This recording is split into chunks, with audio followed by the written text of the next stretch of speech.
तो मैं यहाँ पे सभी ड्राइवर भाइयों से पूछना चाहता हूँ, जो दिल्ली सरकार कहती है हमारी फिटनेस फ्री कर दी है, क्या फ्री का फायदा आपको मिल रहा है? वहाँ पे अभी भी सब दलाली।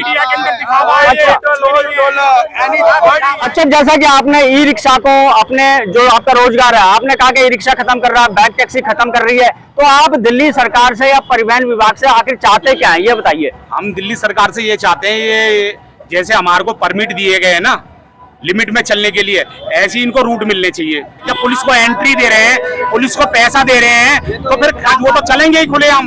उनको किस चीज का डर है? विदाउट वर्दी चल रहे हैं, इनके ऊपर कोई कागज नहीं है, बिना नंबर की गाड़ियां चल रही हैं, यूपी की गाड़ी दिल्ली में चल रही है, और इससे ज्यादा क्या होगी? अगर आप बिना परमिट के, बिना इंश्योरेंस के, बिना वर्दी के अगर रोड पर निकलते हैं तो आपके साथ क्या होता है? हमारा तो इतना बुरा हाल कर रखा है कि हम तो 10,000 रुपए का चालान है, और इनके लिए कोई भी चालान नहीं है। ये तो एंट्री दे के चल रहे हैं, महीने में एंट्री दे रहे हैं ये, और 50 रुपए रोज के दे रहे हैं ये।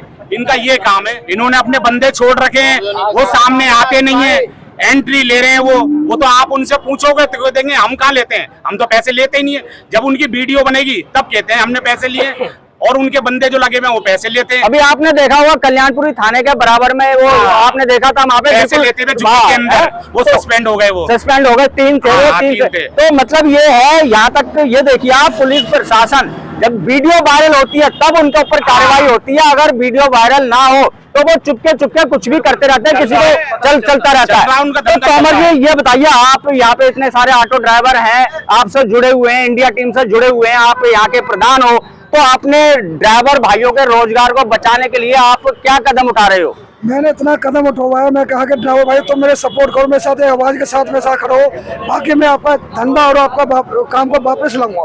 तो वापस कैसे आ सकता है अगर आप मेरा सहयोग। अभी जो उबर शटल की जो बस है उसका परिवहन मंत्री कैलाश गहलोत जी ने उसका उद्घाटन करा, तो आप केंद्र के अंदर चिल्ला रहे हो, बोला किसी ने कहा कौवा कान लेके भाग गया, कौवा मैं दे रहा कान मैंने दे दिया। तो दिल्ली सरकार ने बहुत बड़ी साजिश रची है ड्राइवरों के साथ में, जो हम ड्राइवरों ने जिताया था, सीएम बनाया था, उन्होंने इतनी बड़ी साजिश रची है कि ऑटो को खत्म ही करने की साजिश रची है। और मैं ड्राइवरों को जागरूक कर रहा हूँ, और ड्राइवर भाई जग जाए, मैं रात को 12 1 बजे तक ये चिंता में लगा रहता हूँ कि हमारा ये धंधा खत्म ना हो जाए। तो ड्राइवर भाई को रात दिन में जगाता हूँ, वो जगह तो मैं इस धंधे को खत्म नहीं होने दूंगा, अगर ड्राइवर भाई मेरे साथ देंगे तो। आप लोग इनका राजदीप तोमर साहब का साथ देने को तैयार हैं, अपने रोजगार को बचाने के लिए तैयार हैं, जो ये कदम उठाएंगे आपको कहीं बुलाएंगे आप जाने को तैयार हैं? दिल्ली सरकार आपको कहती है कि ऑटो ड्राइवर भाई हमारे भाई हैं, हमें ऑटो ड्राइवर भाइयों ने 3 बार यहाँ का मुख्यमंत्री बनाया, हम ऑटो ड्राइवर भाइयों के लिए जो हम चाहते हैं कि इनकी जिंदगी सुधरे, इनका जीवन यापन अच्छे से चले, इनका रोजगार बढ़े, इनका घर परिवार अच्छे से चले, क्या उस तरीके से दिल्ली सरकार काम कर रही है? कोई काम नहीं कर रही है सर। एक बात बताइए, जब हमने उन्हें दिल्ली केजरीवाल को सीएम बना दिया, जब सीएम साहब ही इस तरीके से काम करेंगे और वो ही जेल में बैठे रहेंगे, तो इन हमारे ऑटो ड्राइवरों का क्या होगा, आम पब्लिक का क्या होगा? हम किसके पास शिकायत लेके जाएंगे अपने? बताइए, हम किसके पास शिकायत लेके जाएं? हमारी कोई सुनवाई नहीं होती है, सिवा हमें पैसे देने दलालों को, अंदर काम हो जाएगा, और अंदर जाएंगे तो कह दिया जाएगा आप 2 दिन बाद आना, अभी साहब नहीं है, सुनवाई नहीं है हमारी, तो हम कहाँ जाएं? हमारा तो नहीं है। तो ये दिल्ली सरकार से और दिल्ली प्रशासन से काफी ज्यादा हताश हो चुके हैं, परेशान हो चुके हैं। इनकी किसी भी प्रकार की कोई समस्या ना सुनी जाती है, ना उस पर गौर किया जाता है, ना ही उसका कोई समाधान किया जाता है। अब यहाँ पे जो भी यहाँ पे मैं आपको बताऊं, जो ड्राइवर है यहाँ पे, अब इनको खुद अपनी आवाज खुद उठानी पड़ेगी, चाहे वो इंडिया टीम के माध्यम से अपनी आवाज को उठाए या किसी और यूनियन से जुड़कर उठाए।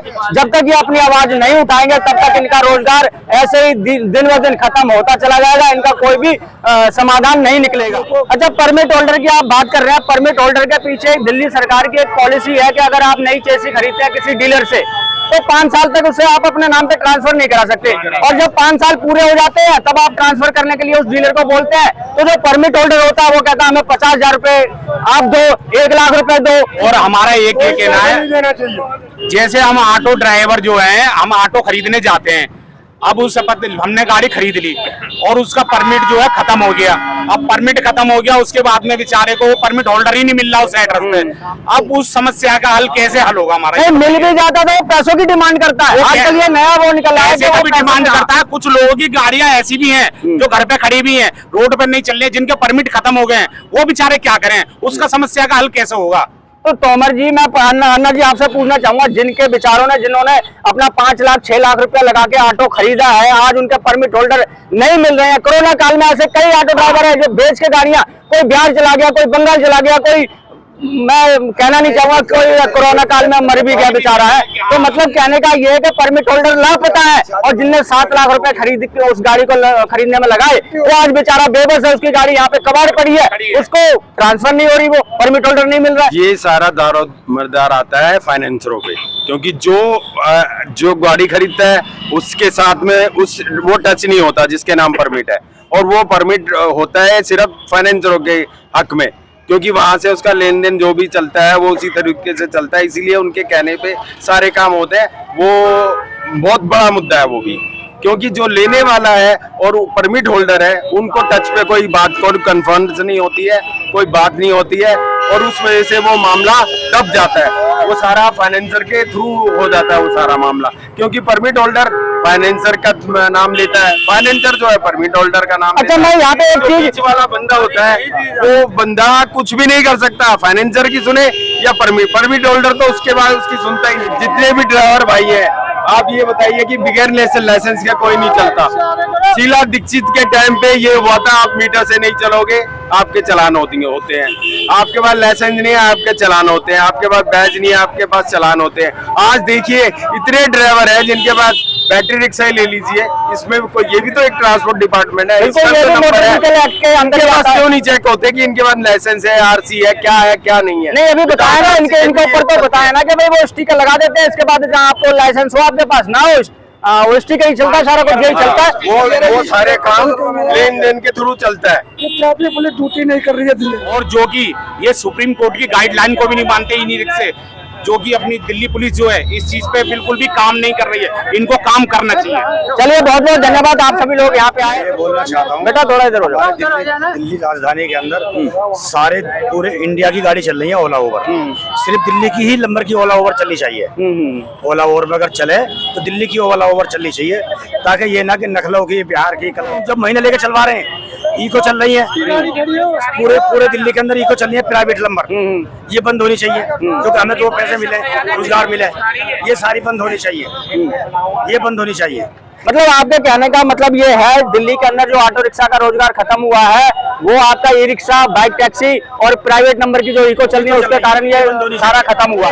हम ड्राइवर का यकीन आ रहा, भारत माता दी, ड्राइवर हमारा, भारत माता दी, भारत ड्राइवर हमारा। चलिए, बहुत बहुत धन्यवाद दोस्तों। आज मैं यहाँ पे डीएलएफ मोड़ पे ऑटो स्टैंड पे था, हमारे साथ में आरडी तोमर जी थे, ज्ञानेंद्र जी थे, और भी हमारे भाई द्वारका से आए थे, पिंटू अन्ना जी बाईपास से आए थे, अनिल शर्मा जी आए थे। तो इन्होंने अपनी अपनी समस्याएं हमारे सामने रखी हैं। आशा करता हूँ दिल्ली परिवहन विभाग, दिल्ली सरकार इनको जरूर सुनेगी और इनकी समस्याओं का समाधान जरूर करेगी। इसी आशा के साथ दोस्तों मैं वीडियो करता हूँ, मिलेंगे किसी और जानकारी से भरपूर वीडियो में, तब तक के लिए जय हिंद।